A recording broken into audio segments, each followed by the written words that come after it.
প্রজন্ম থেকে প্রজন্মে, যুগ থেকে যুগে, শতক থেকে শতকে, সহস্র বছর ধরে, লক্ষ কোটি বছর ধরে শ্রমিকদের হাত ধরেই বারবার নির্মিত হয়েছে আমাদের এই সভ্যতা।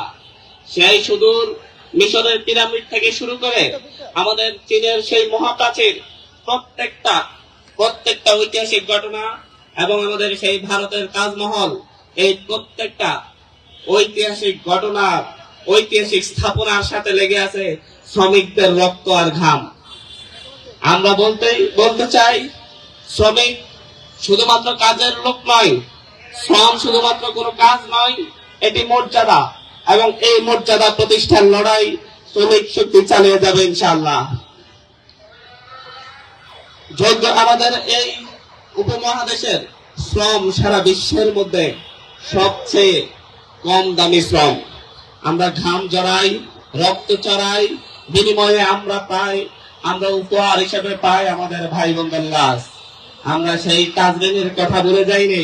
তাজরিন গার্মেন্টসে 117 জন জ্যান্ত শ্রমিককে পুড়িয়ে হত্যা করা হয়েছে। আজও আমরা সেই বিচারের স্লোগান, শুধুমাত্র বিচারের দাবিদের স্লোগান সেই শুধুমাত্র মহান মে দিবসে আসলেই তুমি সারা বছর আর খবর থাকে না। আমরা ভুলে যাই নাই কিভাবে ইটের চাপা দিয়ে, দেয়ালের চাপা দিয়ে একটা ভগ্ন প্রায় দেয়ালের ভিতরে আমাদের শত সহস্র শ্রমিককে কাজ করতে বাধ্য করা হয়েছিল, যার ফলে ঘটে রানা প্লাজা দুর্ঘটনা। এবং সেখানে প্রায় 1300 শ্রমিক সেখানে নিহত হয়। আজও প্রায় 2500 শ্রমিক হাত পা হারিয়ে নিয়মিত ভোগাচ্ছে, তাদের খবর কে রাখে? শ্রমিক দিবস আসবে, আজকে এসেছে, আবার আসবে, আবার তারপরের বছর আসবে, আমরা এখানে দাঁড়িয়ে বক্তব্য দিব। কিন্তু বাস্তবিক পরিবর্তনের জন্য আমরা যারা রাজনৈতিক দল আছি, রাজনৈতিক নেতৃবৃন্দ আছি, বারবার রাষ্ট্রের ক্ষমতার পরিবর্তন হয়, কিন্তু শ্রমিকের পরিবর্তন হয় না, শ্রমিকের ভাগ্যের পরিবর্তন হয় না। রাজনীতিবিদদের পরিবর্তন হয়, কিন্তু শ্রমিকের ভাগ্যের পরিবর্তন হয় না। আজকে আমি যদি হিসাব করি, আমরা ঘর থেকে বের হয়ে যদি কোথাও যাতায়াত করতে হয়, একটা রিক্সা ডেকে মামা আসেন, রিক্সাতে করে যাই। যদি আমরা কোন আমাদের খাবারের কথা চিন্তা করি, চাল থেকে ভাত হয়, সেই ধান উৎপাদন আমাদের কৃষকেরা করে। আজকে এখানে অনেকেই বলেছেন এই সংসদে শ্রমিক প্রতিনিধি নেই। আমি মনে করি বাংলাদেশের ইতিহাসে সবচাইতে বেশি শ্রমিক প্রতিনিধি এই সংসদে আছে। আমাদের সামনে উপস্থিত জাতীয় নাগরিক পার্টি এনসিপির সদস্য সচিব, উনি একজন কৃষকের সন্তান। আমাদের বিরোধী দলীয় নেতা ডাক্তার শফিকুর রহমান, উনি একজন শ্রমিকের সন্তান। আমাদের জাতীয় নাগরিক পার্টি এনসিপির আরেক সংসদ সদস্য হাসনাত আব্দুল্লাহ, উনি একজন রাজমিস্ত্রির সন্তান। আমিও শ্রমিক পরিবার থেকে এসেছি। আমার চাচাতো ভাই রিক্সা চালাই। আমরা সেই পরিবার থেকে এসে আজকে সংসদে প্রতিনিধিত্ব করতেছি। শ্রমিক প্রতিনিধির ক্ষেত্রে, শ্রমের প্রতিনিধির ক্ষেত্রে আমি মনে করি এই সংসদ সবচাইতে বেশি তারুণ্য এবং শ্রম রাজনীতির জন্য সবচাইতে গুরুত্বপূর্ণ ভূমিকা পালন করতে পারে। সেই ক্ষেত্রে আপনাদের সহযোগিতা প্রয়োজন। আমাদের দরকার দিক নির্দেশনা। আমরা চাই এই দেশটাকে গড়ে তুলতে আমাদের এই দেশের অর্থনীতি পুরোটাই শ্রমিকদের উপর নির্ভরশীল। আমি আজকে গুগলে সার্চ দিয়ে দেখলাম কত শতাংশ মানুষ সরাসরি কায়িক শ্রম দেয়। তার মধ্যে দেখলাম প্রায় এই দেশের 70% মানুষ কায়িক শ্রম দিয়ে আমাদের এই দেশের অর্থনীতিকে টিকিয়ে রেখেছে।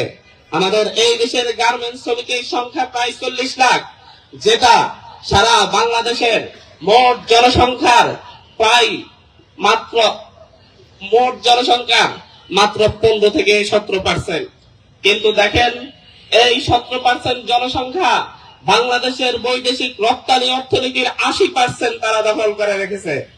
80% আয় হয় মাত্র এই 40 লাখ শ্রমিকদের রক্ত আর ঘামে। কিন্তু সেই শ্রমিকদের ঘরে থাকার জায়গা নেই, রান্না করার পাত্র নেই, তাদের নিয়মিত দৈনন্দিন চাল কেনার টাকা নেই। তাদের উপর নির্ভর করে আমরা বড় বড় দেয়াল তৈরি করি।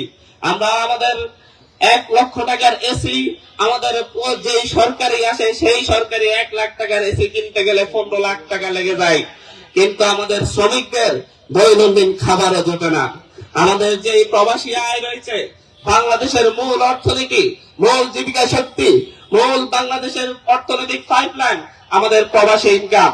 1 কোটি মানুষ বাবা মা ছেড়ে, তাদের পরিবার পরিজন ছেড়ে, আত্মীয় স্বজন ছেড়ে, জন্মভূমি ছেড়ে সুদূর সেই মধ্যপ্রাচ্য কিংবা পশ্চিমা বিশ্বে গিয়ে তারা শ্রম দেয়, তারা টাকা পাঠায়, আর আমার এই দেশের দুর্নীতিবাজরা লুটপাট করে খায়। এবং সেই দুর্নীতিবাজরাই আবার সংসদে গিয়ে সেই বড় বড় কথা বলে।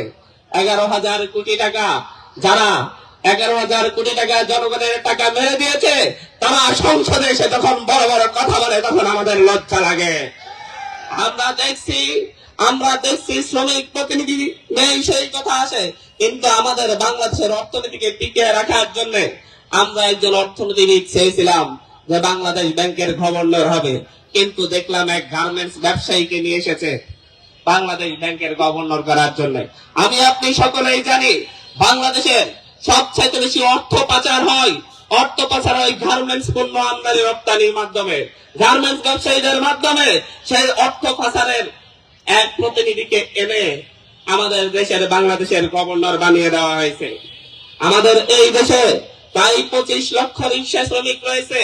বাংলাদেশে যদি রাস্তায় যানজট হয়, তাহলে যানজটের কারণ কি?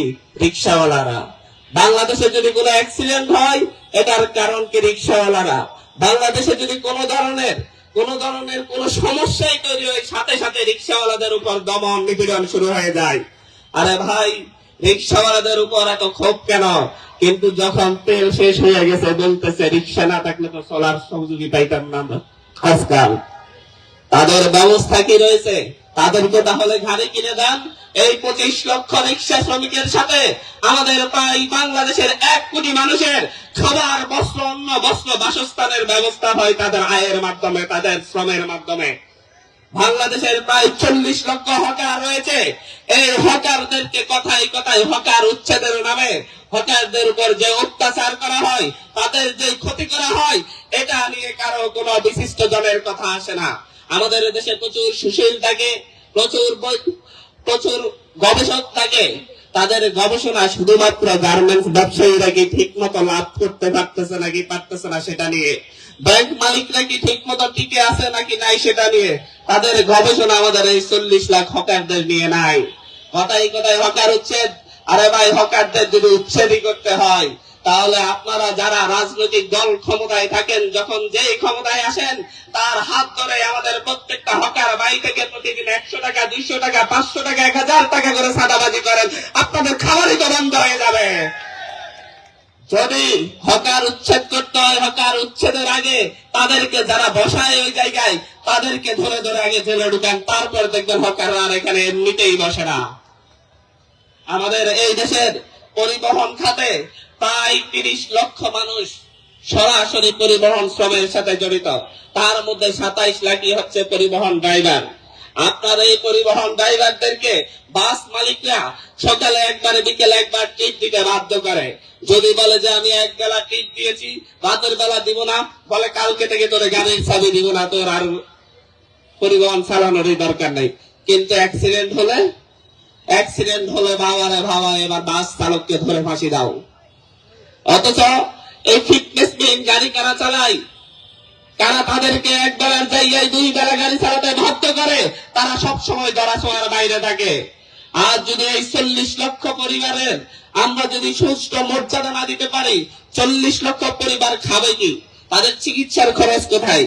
তাদের নিয়মিত নিউট্রিশনের ব্যবস্থা নেই। তার বিনিময়ে ডেইলি লেবার হিসাবে তাদেরকে বেতন দেওয়া হয়, কিন্তু মাসিক বেতন তাদেরকে দেওয়া হয় না। আমরা চাই সম্মান।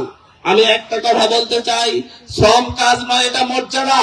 এই মর্যাদা অবশ্যই প্রতিষ্ঠা করতে হবে এবং এর প্রত্যেকটা পেশাকে পেশা হিসাবে রাষ্ট্রীয় স্বীকৃতি দিয়ে তাদের একটা ন্যূনতম মজুরি নির্ধারণ করতে হবে। এই দেশের জেলের সংখ্যা 15 লাখ। জেলেদের জন্য বারবার নিপীড়নমূলক আইন হয়। আমি দেখি বিভিন্ন জায়গায় যে নৌ পুলিশ বলেন, কোস্টগার্ড বলেন, তারা কি করে, যখন কোন ধরনের অভিযান চলে, জেলেদের মাছ নিয়ে আসে। 50 লাখ টাকার মাছ নিয়ে আসলে সেখান থেকে পরবর্তীতে এটাকে সরকারি কোষাগারে 5 লাখ টাকার মাছ দেয়, আর 45 লাখ টাকার মাছই তারা নিজেরা বিক্রি করে ফেলে। নিয়মিত কথায় কথায় জেলেদের জাল পুরে ফেলা হয়।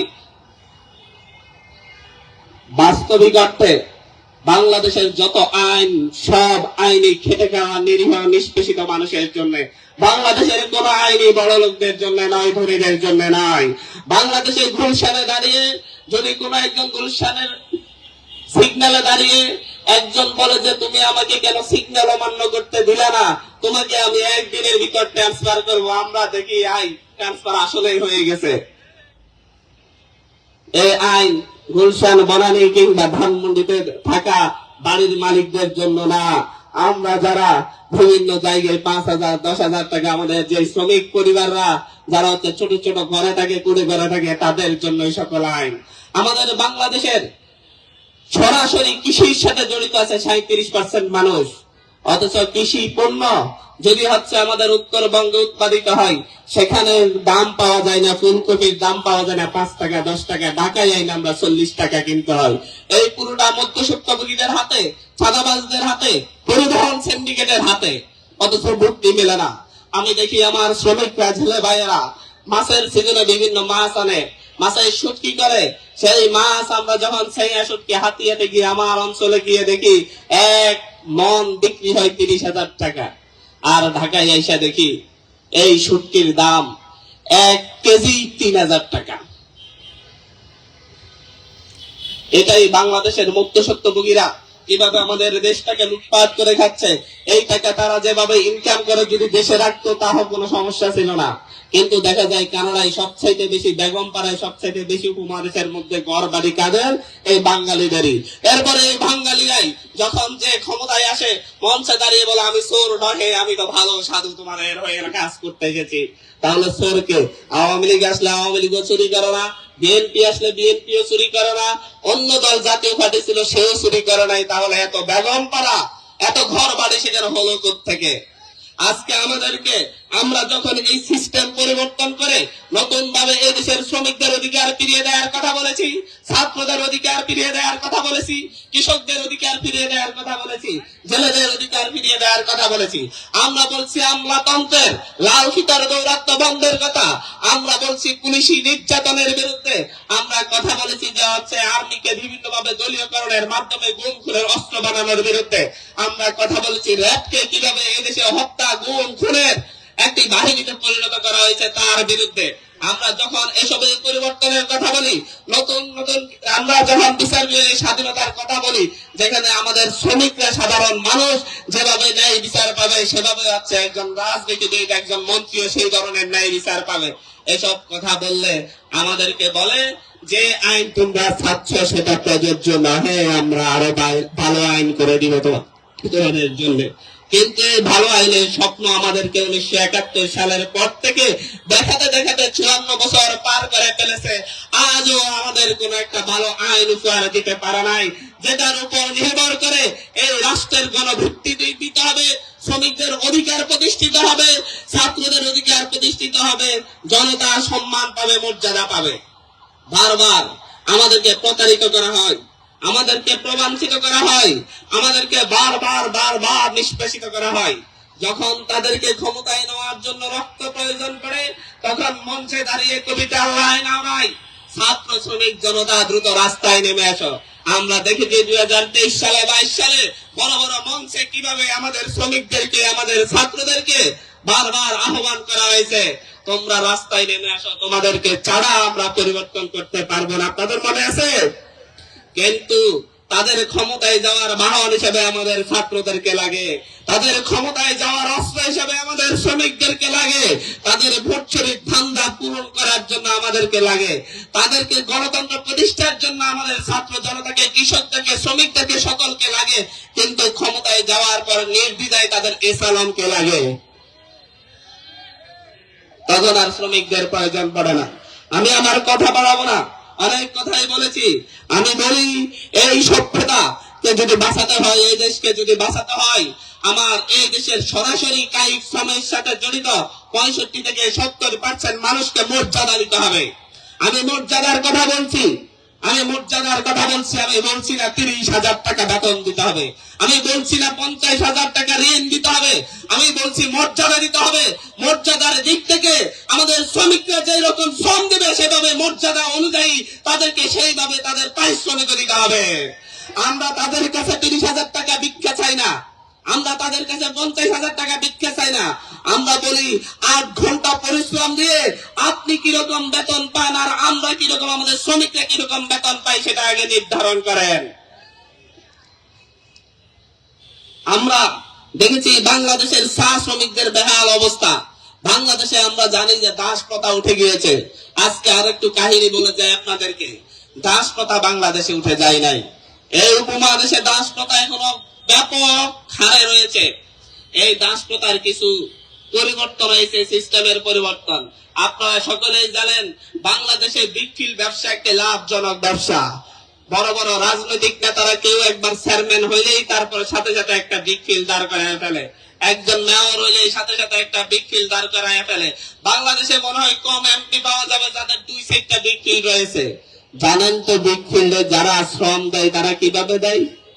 1 বছর আগে 6 মাস শ্রম দেওয়ার জন্য তাদের হাতে 50,000 1 লাখ টাকা তুলে দেওয়া হয় এবং এই 6 মাসের জন্য তাদেরকে কিনে নেওয়া হয়।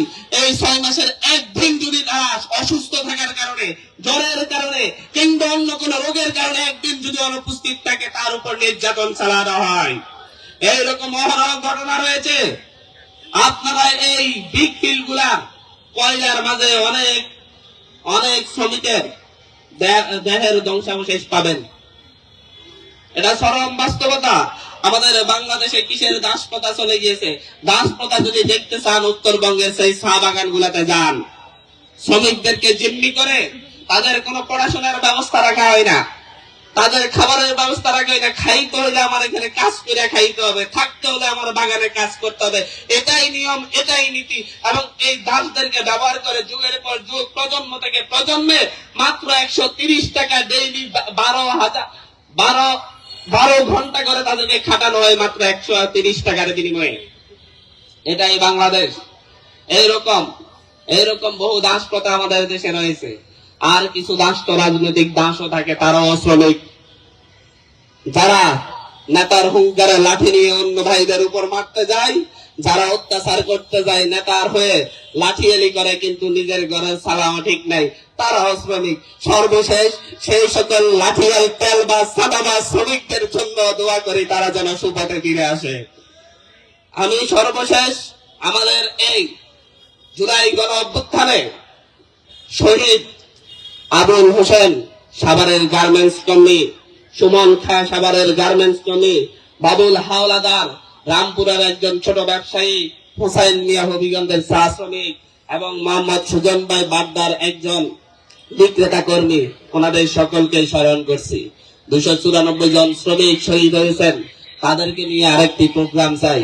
আমি বলি শ্রমিক শক্তি, শ্রমিকের কণ্ঠ, 30,000 টাকা, 15,000 টাকা, 20,000 টাকা বেতনের দাবি না তুলে প্রত্যেকটা শ্রমিকের মর্যাদা নিশ্চিত করা হোক, যাতে করে একজন রিক্সা চালকের সাথে 5 টাকার বার্গেনিং করে কেউ যেন তার গায়ে হাত তুলতে না পারে সেই নিশ্চয়তা প্রদান করা হোক।